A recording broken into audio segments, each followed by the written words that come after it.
महाराज जी, मैं आपसे जानना चाहती हूँ कि आप गोवा की धरती को किस तरीके से लेते हैं और सेंट जेवियर्स के मुद्दे पर आप क्या कहना चाहते हैं? देखिए, गोवा का जो दुनिया में परिदृश्य दिखाया जाता है कि गोवा कोई बहुत मौज-मस्ती की जगह है, वाहियात जगह है, समुद्र के किनारे पड़े रहो ऐसी जगह, ऐसा नहीं है। गोवा का जो मूल यहाँ का समाज है, वो इतना धार्मिक है, इतना कर्मकांडी है, उनके घरों में इतनी पूजा-पाठ होती है।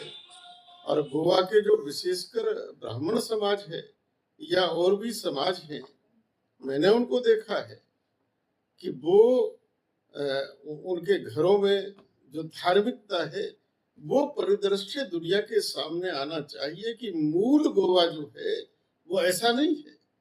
मूल गोवा हमारे वेदों को, हमारे उपनिषदों को, हमारे शास्त्रों को मानने वाला है, और केवल मानने वाला नहीं है, वो उनके जीवन में चरितार्थ होते हैं और प्रतिदिन के जीवन में उनके वेद मंत्र होते हैं, उपनिषदों के पठन पाठन होते हैं, और जो कर्म कांड है वह होता है।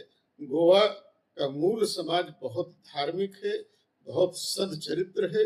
गोवा का समाज अगर आप देखें तो यहाँ अपराध बहुत कम है, ना के बराबर अपराध है, और जो थोड़े बहुत अपराध होते हैं वो बाहर के लोग आके करते हैं। गोवा का समाज अपराधी नहीं है, और गोवा के समाज में जातिवाद भी नहीं है। आज भी गोवा का समाज जातिवाद से मुक्त है, अंडमान का समाज जातिवाद से मुक्त है। तो गोवा की वास्तविक स्थिति और पूरी दुनिया के सामने आनी चाहिए कि गोवा एक धार्मिक समाज है, और ये भगवान परशुराम की भूमि है। भगवान परशुराम जी ने अपने फरसे से समुद्र को धकेल कर और जो भूखंड बनाया वह भूखंड गोमंतक है, और उसमें भगवान परशुराम ने पूरे देश से कश्मीर तक से बड़े श्रेष्ठ श्रेष्ठ विद्वानों को, ब्राह्मणों को, कर्मकांडियों को लाकर गोमंतक की भूमि में बसाया था। लेकिन जब पुर्तगाल का यहाँ आक्रमण हुआ, पुर्तगाल के लोग आए, उन्होंने यहाँ के समाज के ऊपर जो जुल्म ढाए हैं, बर्बर अत्याचार करे हैं, इतिहास उनका साक्षी है। दुनिया के कई लोगों ने इस पर पुस्तकें लिखी हैं, गजेटियर यहाँ के लिखे हैं।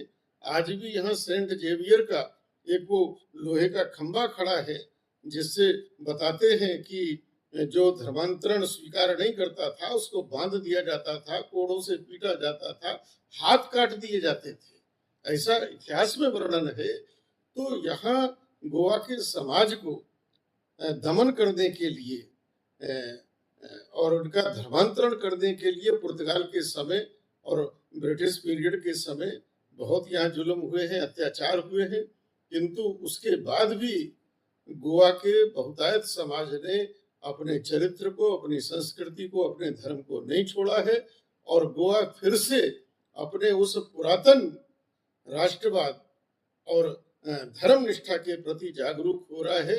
और वह दिन दूर नहीं है कि गोवा भारत का सबसे अधिक धार्मिक महत्व का क्षेत्र होगा। महाराज जी, ये तो आपने बहुत कंट्रोवर्सी वाली बात बोल दी, क्योंकि सेंट जेवियर्स के नाम से तो मैं देखती हूँ कि बहुत सारे विद्यालय बने हुए हैं और बड़े-बड़े अधिकारियों के बच्चे, बड़े-बड़े सामाजिक व्यक्तियों के बच्चे चाहते हैं कि उनका बेटा, उनकी बेटी सेंट जेवियर्स स्कूल में पढ़े और उनका नाम रोशन करे। लेकिन आपने तो इसकी विपरीत बात की कि वह एक आताताई था। तो आप इस विषय पर हमारा मार्गदर्शन करें और पूरे देश को बताएं। देखिए, मैंने कोई बात नहीं की है, जो लिखा है, जो इतिहास है, मैंने केवल वह बोला है, मैंने कोई आरोप नहीं लगाया। इतिहास इसका साक्षी है, आप उसको पढ़िए।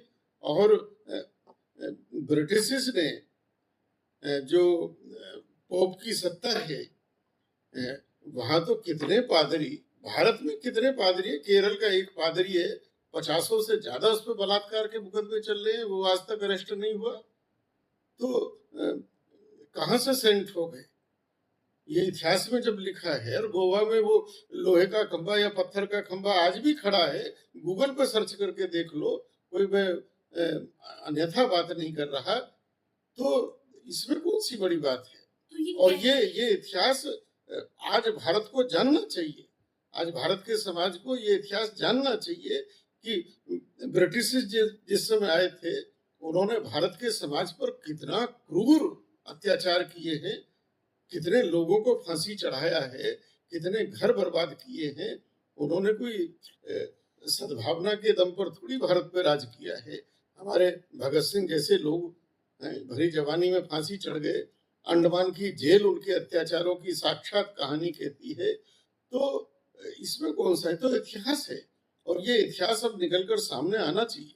तो ये कैसी कुटिलता है, ये कैसी चाल है कि भारत की आज़ादी के 7 दशकों के बाद भी भारत गुलामी का इतिहास पढ़ रहा है, झूठा इतिहास पढ़ रहा है और अपने बच्चों को भी उसी अंधी आग में झोंक रहा है। दुर्भाग्य से भारत का जो इतिहास है और भारत का जो एजुकेशन सिस्टम है, वो कम्युनिस्टों के हाथ में रहा, वामपंथियों के हाथ में रहा है। और वामपंथियों ने घड़ घड़ के इतिहास लिखा है, और उसके बाद भी जब अंग्रेजों ने अपने हिसाब से लिखा, इतिहास के साथ कभी न्याय नहीं होता है। जो राजा होता है अपने हिसाब से लिखता है। भारत के इतिहास में स्वर्णिम 350 वर्ष चोल साम्राज्य, जिसके बराबर आज तक दुनिया में किसी की नौसेना नहीं है।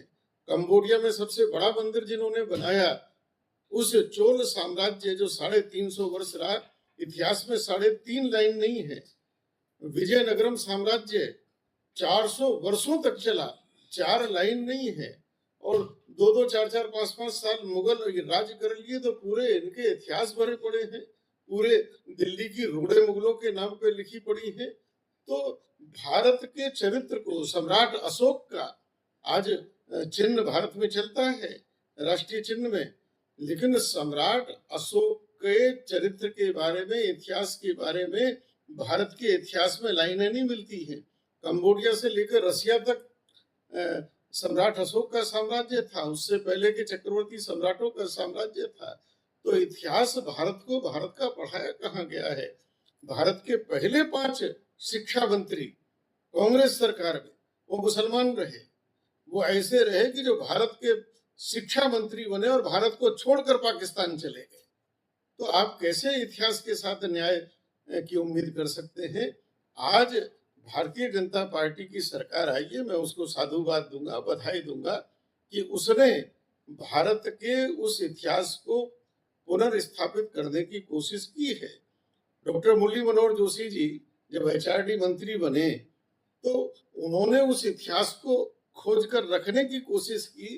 तो ये तमाम वामपंथी है, कांग्रेसी है कि साहब भगवाकरण हो रहा है, भगवाकरण हो रहा है, भगवाकरण चिल्ला दिए वहां। तो आज भारत के नौजवान को खोज खोज कर भारत का इतिहास पढ़ना चाहिए। महाराणा प्रताप का पढ़ना चाहिए, छत्रपति शिवाजी का पढ़ना चाहिए, गुरु गोविंद सिंह का पढ़ना चाहिए।